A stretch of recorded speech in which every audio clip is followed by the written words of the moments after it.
Bismillahirrahmanirrahim. Assalamualaikum warahmatullahi wabarakatuh. Alhamdulillah wassalatu wassalamu ala Rasulillah. Asyhadu an la ilaha illallah wahdahu la syarikalah wa asyhadu anna Muhammadan abduhu wa rasuluhu la nabiyya ba'dah. Allahumma shalli wa sallim ala nabiyyina wa rasulina Muhammad sallallahu alaihi wasallam.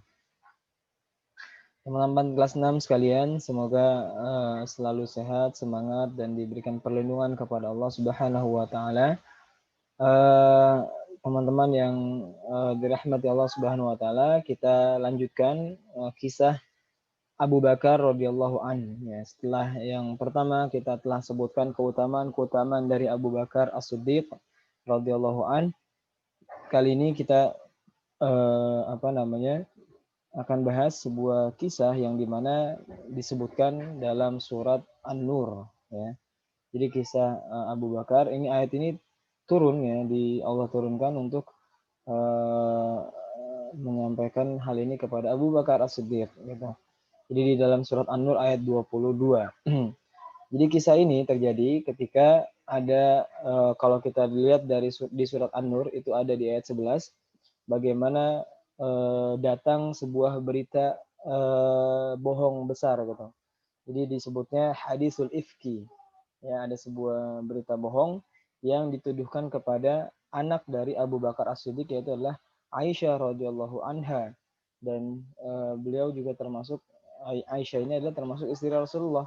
Jadi berita bohong ini dituduhkan kepada Aisyah ya, karena tuduhan yang tidak baik, hingga akhirnya Allah klarifikasi langsung kisah tersebut, berita tersebut, untuk membersihkan Aisyah dari segala tuduhan.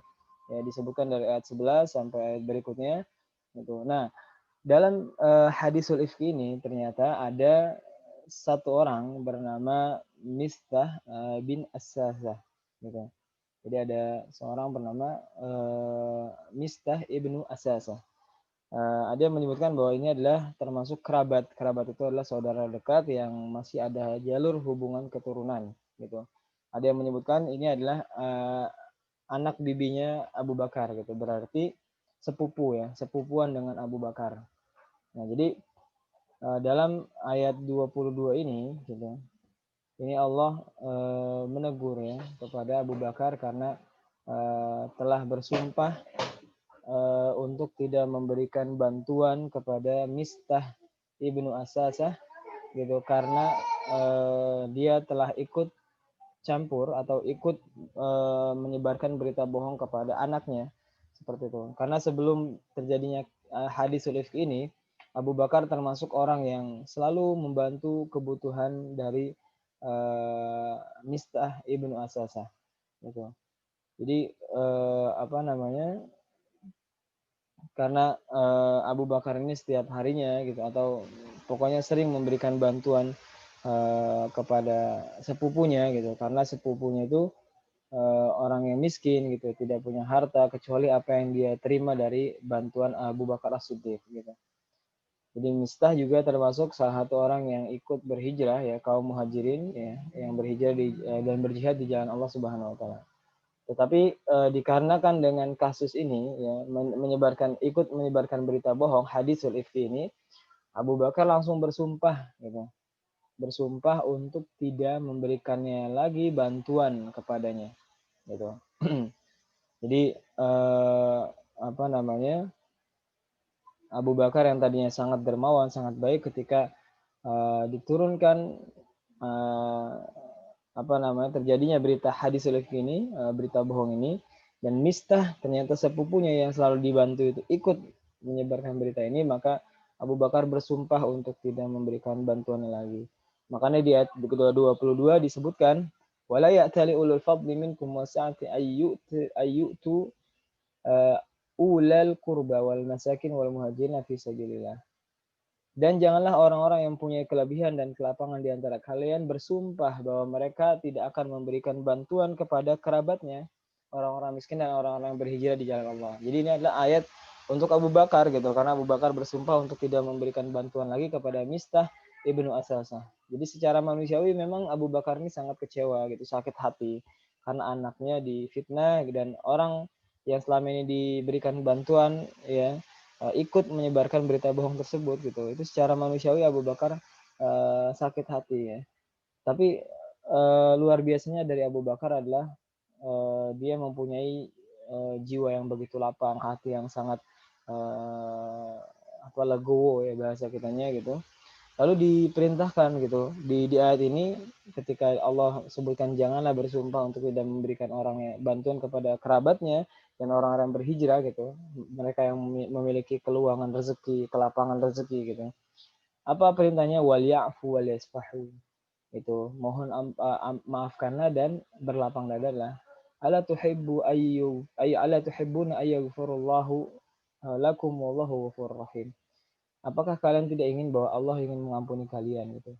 Jadi ketika turun ayat ini, Abu Bakar langsung mengubah janjinya gitu, sumpahnya, ketika dia yang tadinya tidak mau membantu Mistah, dicabut sumpah tersebut gitu.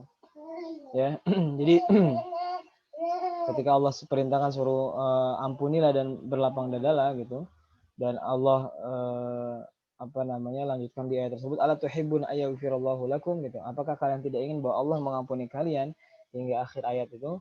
Karena sesungguhnya setiap amal perbuatan itu mendapat balasan sesuai jenis amal perbuatan tersebut gitu. Jadi maksudnya adalah sebagaimana kita ingin diampuni oleh Allah gitu, maka ampunilah orang lain juga. Maka Allah memaafkan kamu sebagaimana kamu memaafkan orang lain seperti itu. Ya, jadi kemudian Abu Bakar kembali memberi nafkah bantuannya kepada Mistah seperti biasa gitu. Untuk itu Abu Bakar berkata, demi Allah aku tidak akan mencabutnya selama-lamanya. Perkataan ini juga untuk mengimbangi karena sebelumnya Abu Bakar bersumpah, demi Allah aku tidak akan memberikan bantuan sedikit pun selamanya. Karena itulah sahabat Abu Bakar diberi gelar sesuai dengan gelarnya adalah As-Siddiq, orang yang membenarkan gitu. Dan semoga Allah melimpahkan ridho kepada Abu Bakar dan kepada putrinya, dan semoga kita semua juga bisa meneladani sikap Abu Bakar yang sangat luar biasa.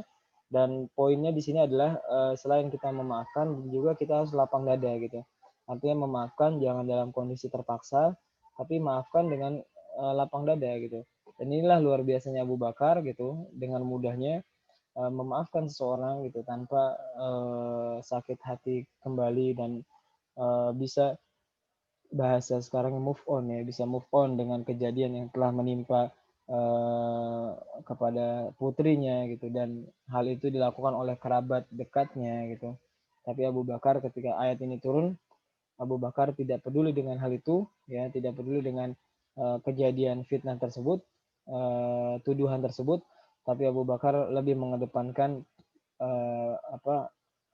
perkataan Allah ini gitu. Bagaimana Abu Bakar memaafkan dan juga berlapang dada, kemudian Abu Bakar mencabut sumpahnya kembali dan memberikan bantuan kembali kepada sepupunya Mistah ibn Asasah gitu. Itu sekian teman-teman kelas 6 sekalian, semoga kita termasuk orang-orang yang selalu memaafkan kesalahan orang lain tanpa ada dendam, tanpa ada dengki dan seterusnya. Memaafkan dan lapang dada itulah dua kunci yang dilakukan oleh Abu Bakar yang diperintahkan oleh Allah Subhanahu wa taala. Baik, sekian teman-teman sekalian, semoga bermanfaat. Assalamualaikum warahmatullahi wabarakatuh.